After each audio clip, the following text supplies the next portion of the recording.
कभी कभी गुरु महाराज के इस दरबार में ऐसा भी होता है कि कुछ कहने का, यहाँ तक कि कुछ सुनने का भी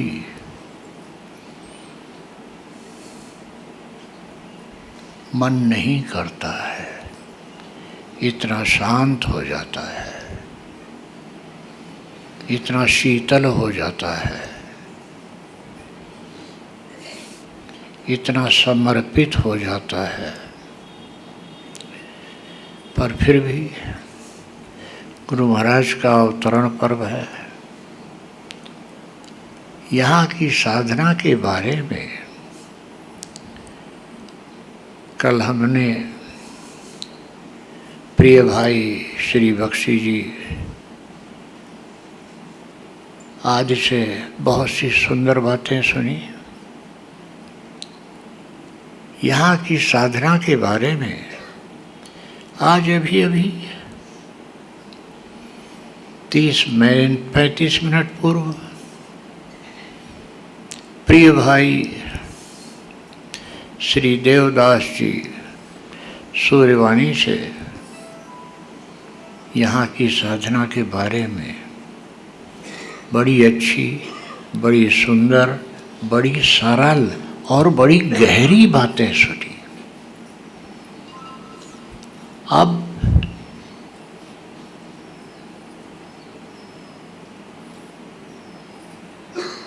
यह है गुरु साधक का निर्माता होता है, निर्माण करता है, साधक को बनाता है। गुरु ब्रह्मा है, वो ब्रह्मा और है जिसने सृष्टि बनाई थी। ये गुरु का, ब्रह्मा का जो स्वरूप है वो मनुष्य को मनुष्यता से भर देता है। मनुष्य तो ब्रह्मा ने बनाए, परंतु मनुष्यत्व जिसके लिए देवता भी तरसते हैं, गुरु महाराज द्वारा बताई गई यहाँ की साधना से हमारे जीवन में आ जाता है, बिना किसी उपदेश के।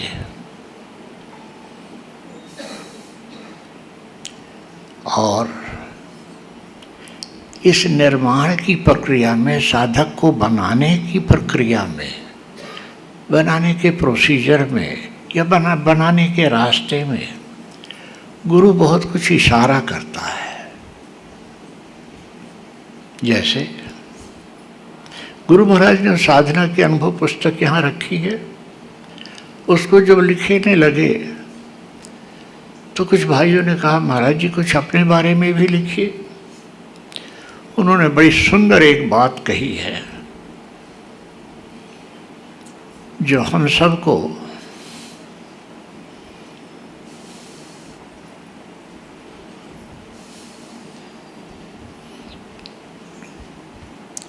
उन्होंने लिखा कि इस जो मैं लिखने जा रहा हूँ इससे लाभ तो उन्हीं को होगा जो सच्चे जिज्ञासु हैं, जो साधक बनना चाहते हैं, जो सत्संगी बनना चाहते हैं। विद्या व्यसनी पुरुषों को इससे कोई लाभ नहीं होगा। तो क्या पहले उन्होंने इशारा किया? उसी भूमिका में वो लिखते हैं कि जिस वातावरण में मैं पैदा हुआ था वहाँ भागवत पुराण कथा वार्ता पूजा पाठ नित्य चलता रहता था। और वहाँ मैंने जितने भी पुराण सुनने उनसे को 2 बातें मेरे जीवन में आई। पहला तो यह कि ईश्वर के प्रति मेरा रुझान बढ़ गया, प्रेम कुछ बढ़ सा गया।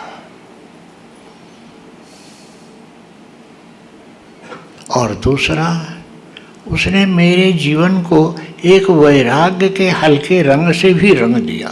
दो बातें। उन्होंने सुना, जो कुछ सुना उसे गुना, उसे पचाया और पचा करके अपने जीवन में उतारा, और दो बातें उन्होंने कही और जो कि पूर्णतः सत्य निकली और आगे भी वो विकसित होती गई।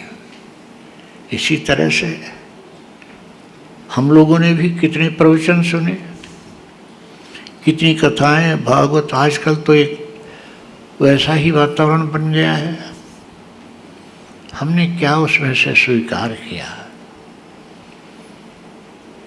सुने परंतु उसको पचा नहीं पाए। भोजन तो बहुत किया लेकिन भोजन हजम नहीं हुआ। तो जब हजम ही भोजन नहीं हुआ तो बहुत भोजन करने से क्या फायदा?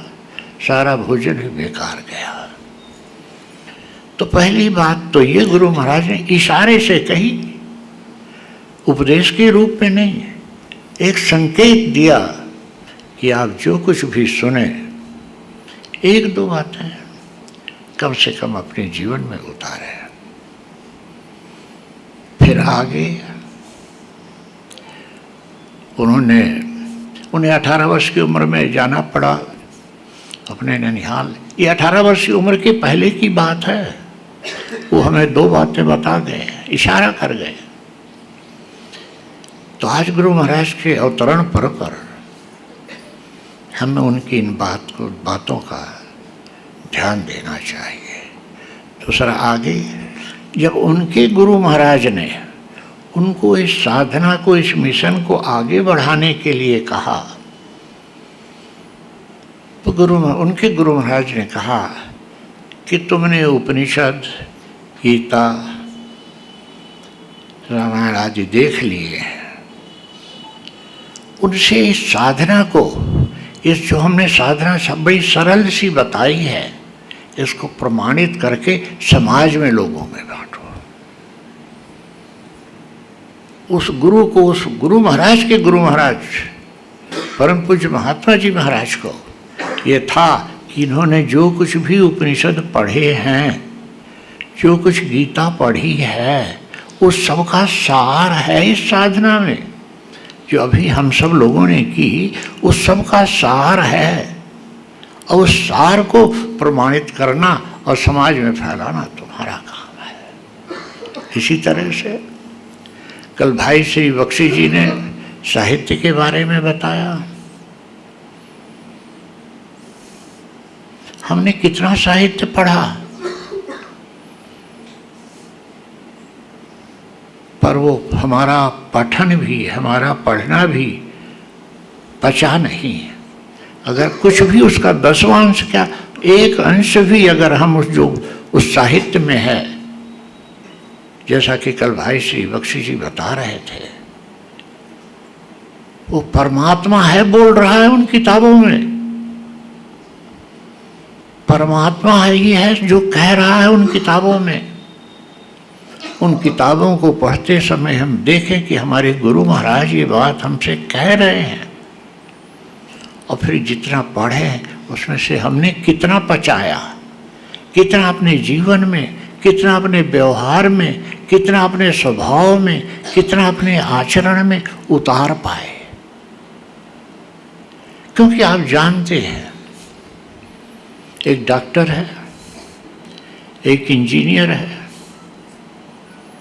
बहुत बढ़िया है, अपने व्यवसाय में दोनों पूर्ण है, लेकिन शरीर शांत हो गया, सारी विद्या उसी समय चली गई, सारी डॉक्टरी भी उसी समय चली गई।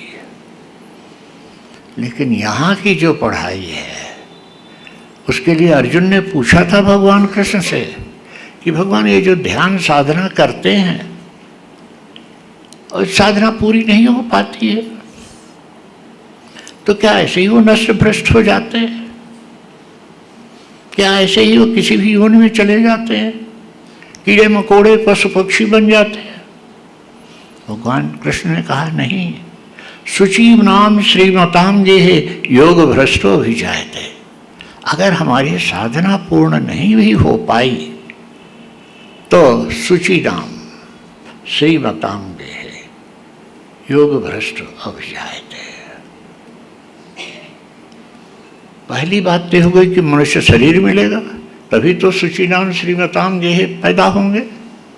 शुचिनाम माने पवित्र, जिस घर में पवित्रता है, जिस घर में शांति है, जिस घर में अध्यात्म है, उस घर में पैदा होंगे और गरीबी नहीं होगी। श्रीमताम, गरीबी नहीं होगी। और गरीबी भी होगी तो गरीबी दुख का कारण नहीं बनेगी। अब इस साधना से गुरु, हमने कहा ना गुरु ब्रह्मापन कह देते हैं, तो गुरु निर्माण करता है और निर्माण करने के साथ गुरु विष्णु कह देते हैं। विष्णु जी का धर्म है पालन पोषण करना। गुरु इसी साधना से हमारा पालन पोषण भी करता है। कैसे? जैसे कल जब हम आए, अपने कमरे में थे, तो एक साधक ने कहा, पूछा कि यहाँ कहा जाता है कि गुरु कृपा ही सब कुछ है, तो गुरु कृपा प्राप्त करने के लिए हमें गुरु का प्रिय बनना पड़ेगा। अब गुरु का प्रिय हम कैसे बने? तो किसी ने जवाब दिया, जवाब मिला कि प्रेम और पवित्रता से गुरु प्रसन्न होते हैं। गुरु से आप प्रेम कीजिए, वो प्रेम दिखावे का नहीं होना चाहिए, आंतरिक होना चाहिए। और पवित्रता, चूंकि वो साधक कुछ ऐसे थे, तो पहले पवित्रता में हमारे वस्त्रों की पवित्रता, फिर हमारे शरीर की पवित्रता, फिर हमारे मन की पवित्रता, ये सबसे ज़्यादा जरूरी है। तो साधक जरा जिज्ञास था, उसने कहा कि मन में तो बड़े बुरे बुरे ऐसे वैसे विचार आते हैं, तो मन की पवित्रता कैसे हो? मन की पवित्रता भी इसी साधना से होती है। पर उस साधक ने एक बड़ी अच्छी बात ये कही कि बुरे विचार तो आते हैं, लेकिन तत्काल ही वो, अरे ये बुरा विचार, तत्काल वो खत्म हो जाते हैं। ये है साधना की शक्ति, ये है यहाँ जो हम साधना करते हैं, ये है गुरु कृपा की शक्ति कि विचार तो आया, विचार कितना ही गंदा रहा हो, कितना ही भद्दा रहा हो, तत्काल साधक देख लेता है। ये जो देखने की प्रक्रिया है, यही विवेक है। जो गुरु कहते कुछ नहीं, गुरु सामने नहीं है, लेकिन गुरु ने इशारा कर दिया, विवेक से साधक ने अपने अंतःकरण में ही देख लिया कि अच्छा विचार नहीं है, तत्काल उसे खत्म कर दिया। इस तरह से धीरे धीरे ये साधना हमें उस स्थिति में ले जाती है जहाँ गुरु साक्षात महेश्वर, जगत गुरु भगवान शंकर। हमारे गुरु महाराज में 4 बातें समाई हुई हैं। गुरु, हमारे गुरु महाराज ब्रह्मा भी है, विष्णु भी है। ये जो विचार खंडित किए, ये साधना का पालन है। जो विष्णु भगवान सृष्टि का पालन करते हैं, गुरु साधक का पालन कर रहा है। उस विचार को ही खंडित कर दिए, आगे बढ़ो। विष्णु और गुरु साक्षात महेश्वर, गुरु भगवान शंकर है, जगत गुरु है। ज्ञान, ये ज्ञान भी उसी विवेक वाला ज्ञान, किताबों वाला पढ़ा वाला ज्ञान नहीं, अनुभवी ज्ञान। और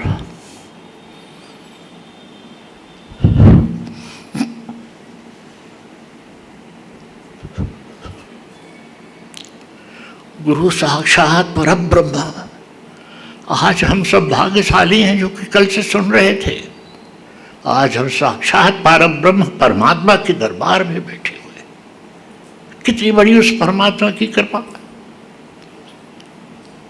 कि वह हमारे उद्धार के लिए वो अवतरित हुए। आज उन्हीं के अवतरण दिवस पर हम बैठे हैं।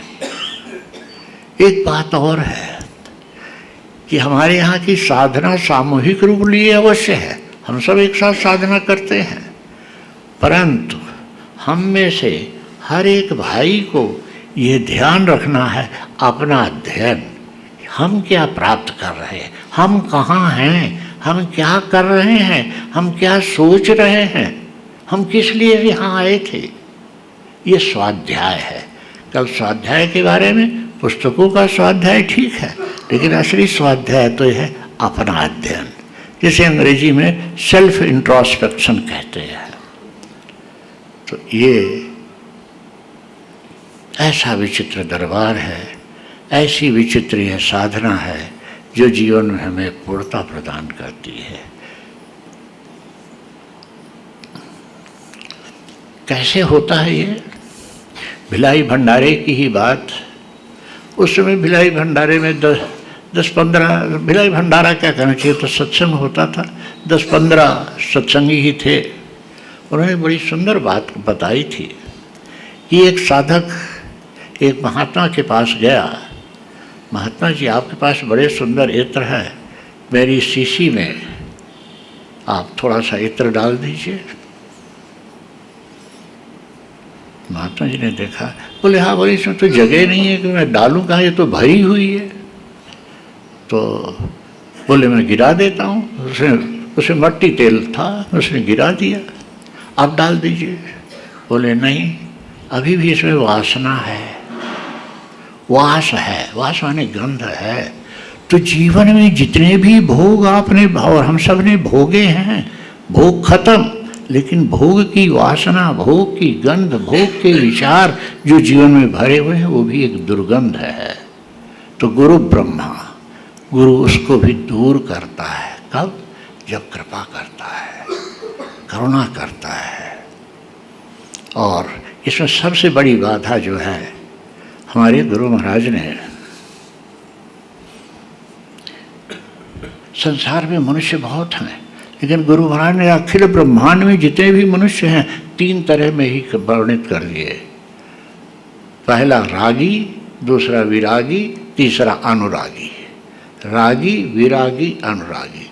रागी माने जो मोह ग्रसित है, रागी माने, राग माने मोह, जो मोह ग्रसित है।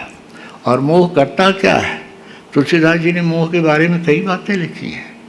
ग्रसे जे मोह पिशाच, भूत प्रेत पिशाच कहा है। और जिसके ऊपर पिशाच चढ़ाई कर जाए, जिसके दिल में पिशाच बस जाए, उसकी क्या गति होगी? फिर मोह सकल व्याधिन कर मूला। जब तक हमारे जीवन में मोह है, किसी भी रूप में हो, काम, क्रोध, लोभ, मोह, परिवार, धन, संपत्ति, जब तक राग है तब तक विराग नहीं आएगा। लेकिन जो जो मोह हटता जाएगा, विराग को लाना नहीं पड़ेगा। जैसे जैसे जगह खाली होती जाएगी, विराग अपने आप आता जाएगा। विराग किसी चीज़ को त्यागने का नाम नहीं, मन से ही। स्मृति भवन उस जमाने में बना था। परम भागवत ने एक ही बात कही थी कि आखिर, अरे किसी ने कहा साहब बहुत सुंदर बन गया है, आप सब ने देखा है, भूतों ने देखा है। उन्होंने एक ही शब्द कहा, अरे एक दिन तो छोड़ कर जाना ही है। यह आंतरिक वैराग्य है। रहो सबके बीच में, पर आंतरिक वैराग्य। और ज्यों ज्यों वैराग्य हटता जाता है, अनुराग आता जाता है। अनुराग तो बहुत ऊंची बात है। अभी माँ मीरा का भजन सुना, ओ राज रानी मालिन बनने के लिए तैयार है, भाग लगाने के लिए तैयार है। ये अनुराग की स्थिति है। प्रेम की भी कई अवस्थाएं होती हैं। प्रेम जब परिपक्व होता है तब अनुराग बनता है। और इस वैराग्य में ही हमारे यहाँ की जो साधना है, ये भक्ति प्रधान है।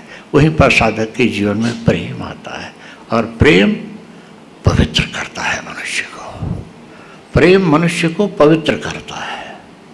और वो प्रेम, वो पवित्रता इसी सत्संग से मिलती है। श्री गुरु महाराज से विनती है कि हे परमात्मा, हम तो आपके दरबार में आ गए हैं। आप ही हमारी माँ हैं, त्वमेव माता। आप ही पिता हैं। हम जैसे हैं आपके हैं। आप दया करें, कृपा करें।